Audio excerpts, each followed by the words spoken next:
ছাত্রছাত্রী, আশা করি ভালো আছো। আজ আমরা একবিংশ শতকের শ্রেষ্ঠ কবি জয় গোস্বামীর লেখা অস্ত্রের বিরুদ্ধে গান এই কবিতাটি আলোচনা করব। প্রথমেই আমরা কবি পরিচিতি সম্পর্কে সম্যক ধারণা লাভ করব। আধুনিক বাংলা কবিতায় জয় গোস্বামী এক অন্যতম কবি সাহিত্যিক। 1954 খ্রিস্টাব্দে তিনি জন্মগ্রহণ করেন। কবির প্রথম কবিতা লেখার সূত্রপাত বাড়ির সিলিং পাখাকে ঘিরে মাত্র 13 বছর বয়সে। তার প্রথম কবিতা মুদ্রিত হয় 19 বছর বয়সে এবং 1976 সাল থেকে প্রথম দিকে অনিয়মিত ও পরে নিয়মিতভাবে দেশ পত্রিকায় তার কবিতা প্রকাশিত হতে শুরু করে। তার প্রথম কবিতা সংকলন গ্রন্থ হল ক্রিসমাস ও শীতের সনেট গুচ্ছ।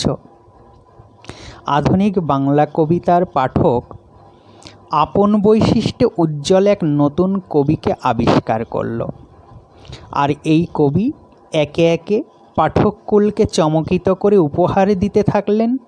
প্রত্নজীব, আলেয়া হ্রদ, উন্মাদের পাঠক্রম, ভুতুম ভগবান, ঘুমিয়েছ ঝাউপাতা, আজ যদি আমাকে জিজ্ঞেস করো, গোল্লা, পাগলি তোমার সঙ্গে, বজ্র বিদ্যুৎ ভর্তি খাতা, পাতার পোশাক, বিষাদ, তোমাকে আশ্চর্যময়ী, সূর্য পোড়া ছাই, জগৎবাড়ি, হরিণের জন্য একক, এরকম অসংখ্য কাব্য কবিতা। এছাড়াও তিনি বহু গদ্যগ্রন্থ, কাব্যনাটক, উপন্যাস, কবিতা ইত্যাদি লিখেছেন। ঘুমিয়েছ ঝাউপাতা এই কাব্যগ্রন্থের জন্য তিনি আনন্দ পুরস্কার লাভ করেন 1990 খ্রিস্টাব্দে। পরবর্তীতে 1997 খ্রিস্টাব্দে বজ্রবিদ্যুৎ ভর্তি খাতা কাব্যগ্রন্থের জন্য পশ্চিমবঙ্গ বাংলা একাডেমি পুরস্কার লাভ করেন। 1997 খ্রিস্টাব্দে পাতার পোশাক কাব্যগ্রন্থের জন্য পান বীরেন্দ্র চট্টোপাধ্যায় স্মৃতি পুরস্কার। এরপর 2000 সালে পাগলি তোমার সঙ্গে কাব্যগ্রন্থের জন্য সাহিত্য একাডেমি পুরস্কার লাভ করেন। তার অসংখ্য লেখনীর মধ্যে উল্লেখযোগ্য যারা বৃষ্টিতে ভিজেছিল এই কাব্য উপন্যাসটিও। তার রচিত বিখ্যাত উপন্যাসের মধ্যে রয়েছে সেই সব শেয়ালেরা, সুরঙ্গ ও প্রতিরক্ষা প্রভৃতি। বাংলা কবিতার আলোচনায় তার লেখা আকস্মিকের খেলা, আমার রবীন্দ্রনাথ, গোসাইবাগান ইত্যাদি উল্লেখযোগ্য। দীর্ঘ কয়েক দশক ধরেই তিনি বাংলা পাঠকদের বারবার বুঝিয়ে দিয়েছেন কলমই একমাত্র সত্য। বায়ু, অগ্নি, জল প্রবাহিত তার মধ্যে, জগৎ নিশ্চল। শব্দচয়ন, প্রকাশভঙ্গিমা ও ব্যতিক্রমী চিন্তনে সম্পূর্ণ অনন্য তার কাব্যজগৎ। তাই আজও সক্রিয় তার লেখনীর কাছে পাঠকের আশা আকাঙ্ক্ষা ও প্রত্যাশাও ক্রমবর্ধমান। এই গেল কবি জয় গোস্বামী সম্পর্কে সম্যক ধারণা। এবার আমাদের পাঠ্য অস্ত্রের বিরুদ্ধে গান এই কবিতাটির উৎস সম্পর্কে আমরা জানব। অস্ত্রের বিরুদ্ধে গান এই কবিতাটি 1997 খ্রিস্টাব্দে প্রকাশিত পাতার পোশাক কাব্যগ্রন্থ থেকে গৃহীত। এই পাতার পোশাক কাব্যটিতে মোট কবিতার সংখ্যা আছে 55টি।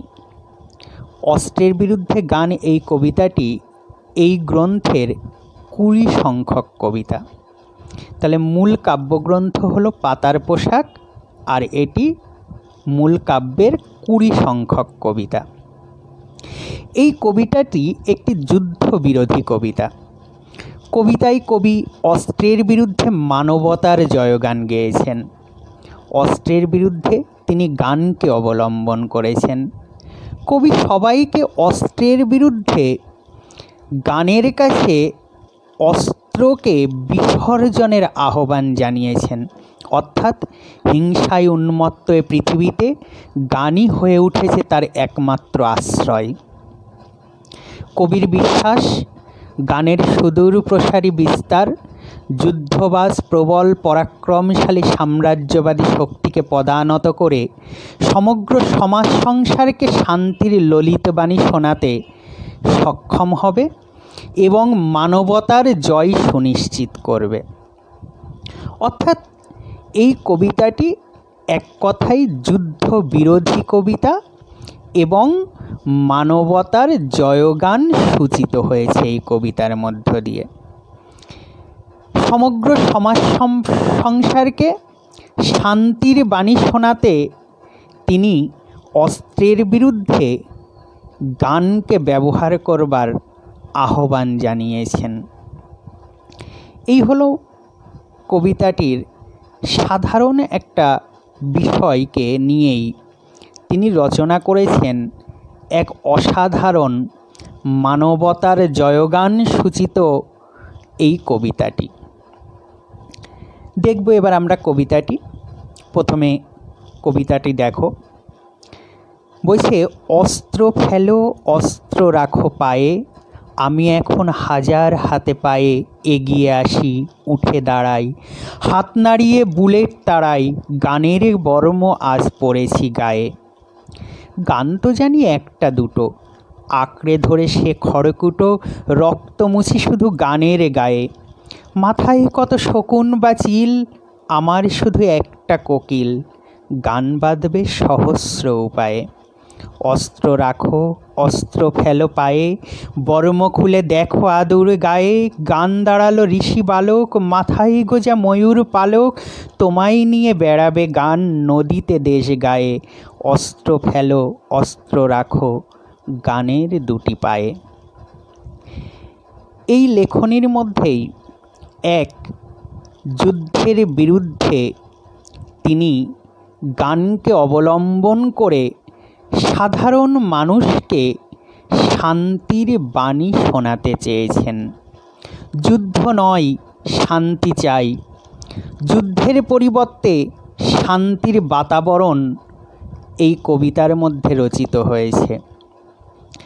রবীন্দ্রনাথের একটা কবিতায় তিনি বলেছেন, চারিদিকে নাগিনীরা ফেলিতেছে বিষাক্ত নিঃশ্বাস, শান্তির ললিত বাণী শোনাইবে ব্যর্থ পরিহাস।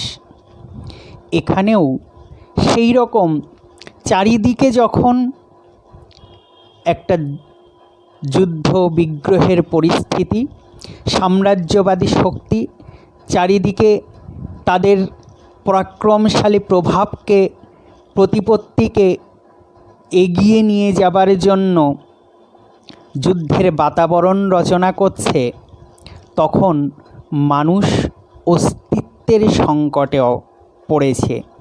আর সেই জায়গায় দাঁড়িয়ে মানুষকে তিনি এই যুদ্ধ বিগ্রহ থেকে বিরত রাখতে গানকে অবলম্বন করতে বলেছেন।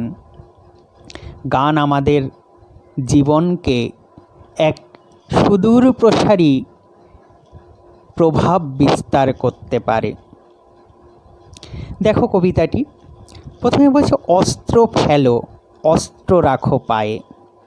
অস্ত্র অর্থাৎ হাতিয়ার, যা দিয়ে অন্যকে আঘাত করে, সেটাই হলো অস্ত্র। সেই অস্ত্রকে তিনি ত্যাগ করতে বলেছেন। অস্ত্র ফেলো, এই আহ্বান তিনি করেছেন। অস্ত্র রাখো পায়ে, অস্ত্রকে পায়ে সমর্পণ করতে বলেছেন। কার পায়ে? সেটা কবিতার একদম শেষে তিনি বলেছেন যে অস্ত্র রাখো গানের দুটি পায়ে। যাই হোক, এখানে অস্ত্রকে তিনি সমর্পণ করতে বলছেন, ফেলতে বলছেন, ত্যাগ করতে বলছেন। আমি এখন হাজার হাতে পায়ে। হাজার হাতে পায়ে বলতে তিনি এই যে শান্তি কামী মানুষের হাজার হাজার শান্তিকামী মানুষের প্রতিনিধি স্বরূপ তিনি উপস্থিত হয়েছেন যেন। আর সেই জন্য তিনি বলছেন, আমি এখন হাজার হাতে পায়ে, অর্থাৎ হাজার হাজার শান্তিকামী মানুষের প্রতিনিধি স্বরূপ তিনি উঠে এসেছেন। এগিয়ে আসি, সামনের সারিতে এসেছেন, উঠে দাঁড়াই। এই অস্ত্রের বিরুদ্ধে তিনি প্রতিরোধ গড়ে তুলতে চান। হাত নাড়িয়ে বুলেট তাড়াই। হাত নাড়িয়ে তিনি বুলেটকে সরিয়ে দিতে চাইছেন। বুলেট অর্থাৎ বন্দুকের গুলি বা পিস্তলের গুলি, অর্থাৎ এই যে যুদ্ধের প্রধান উপকরণ যে বন্দুক পিস্তলের গুলি, তাকে তিনি হাত নাড়িয়ে সরিয়ে দিতে চাইছেন।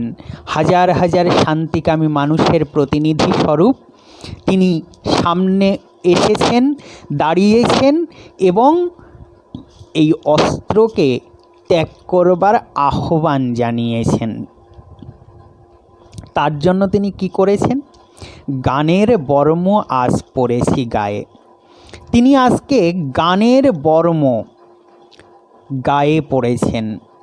বর্ম অর্থাৎ অস্ত্রাঘাত নিবারণের জন্য যে অঙ্গ আবরণ, তাকে আমরা বর্ম বলি, অর্থাৎ রক্ষা কবচ।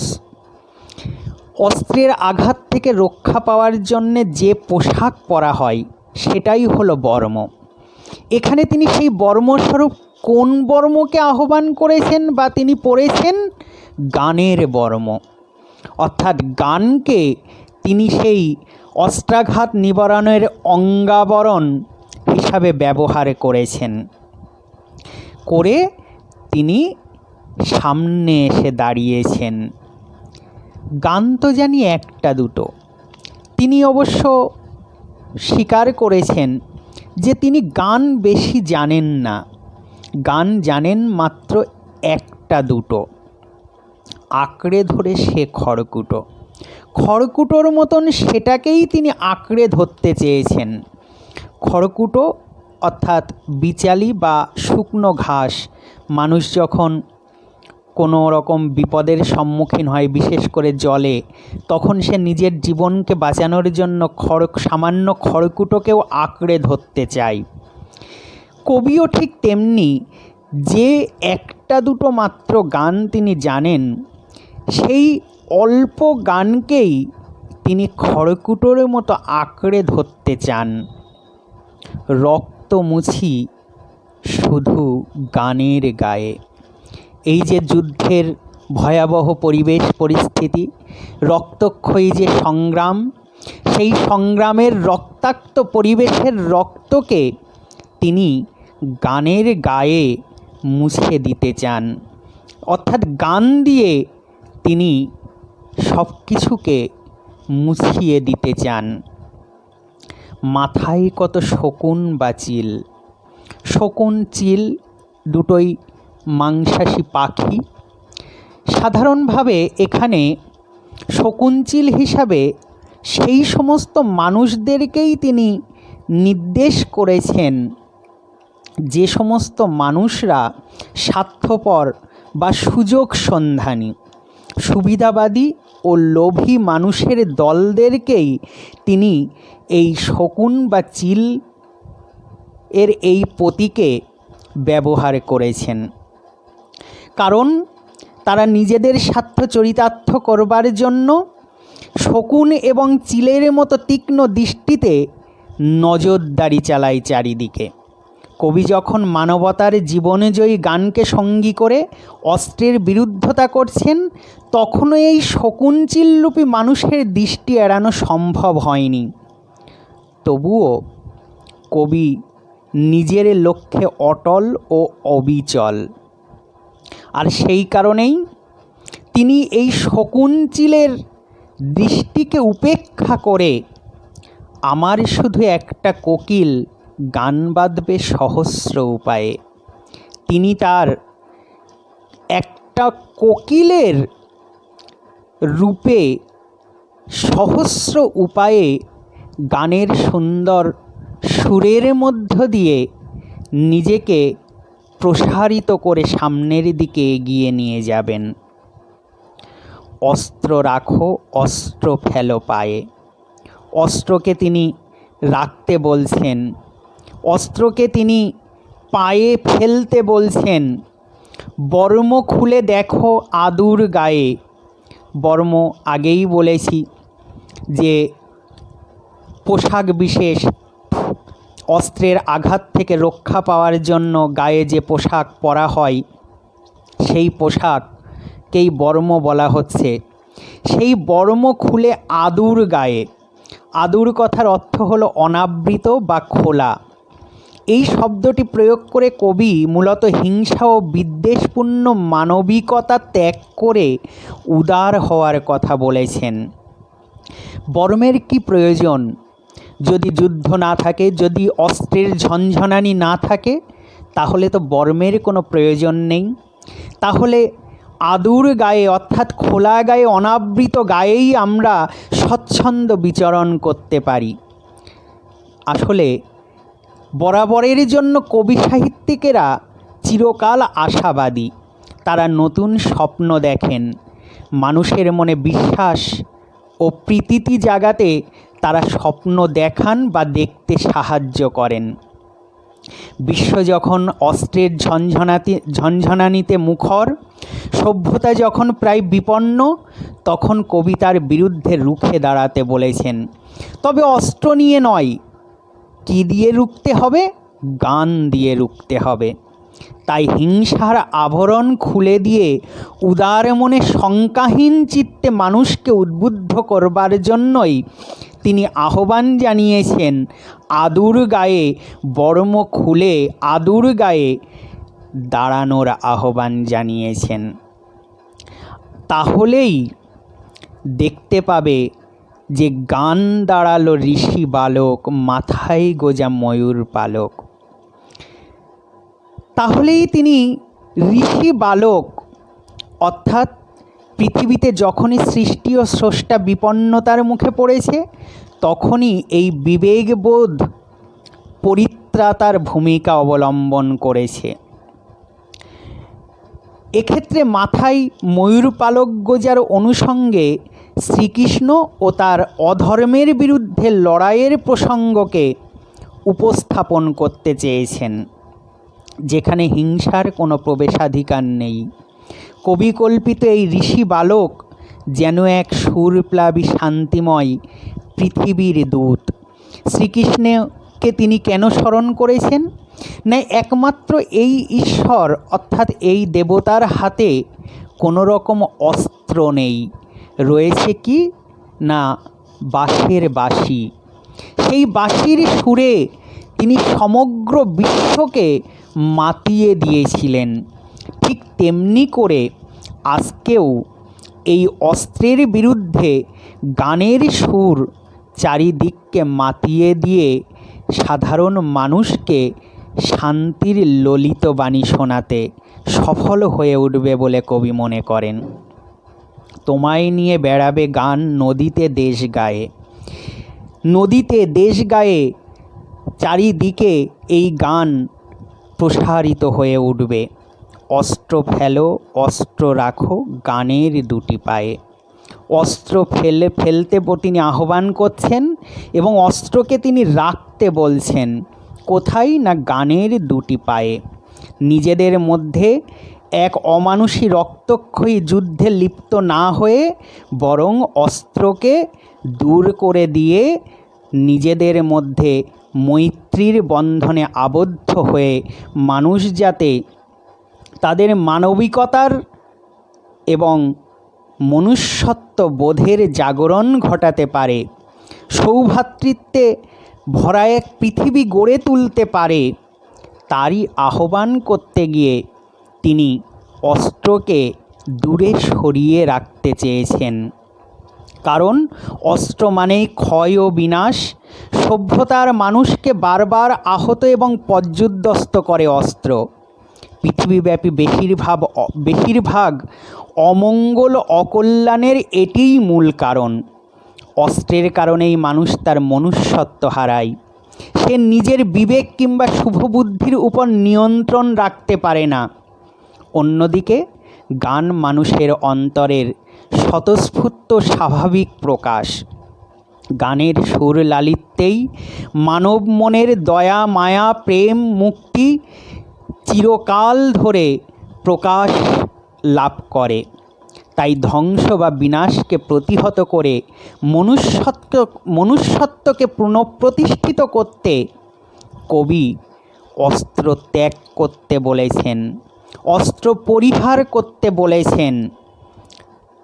এতেই আমাদের সামগ্রিক কল্যাণ হবে বলে কবি মনে করেন। তাই তাকে বিসর্জন দেওয়া উচিত বলেই কবি মনে করেন। অস্ত্র কোনোদিন সভ্যতার নিয়ামক হতে পারে না।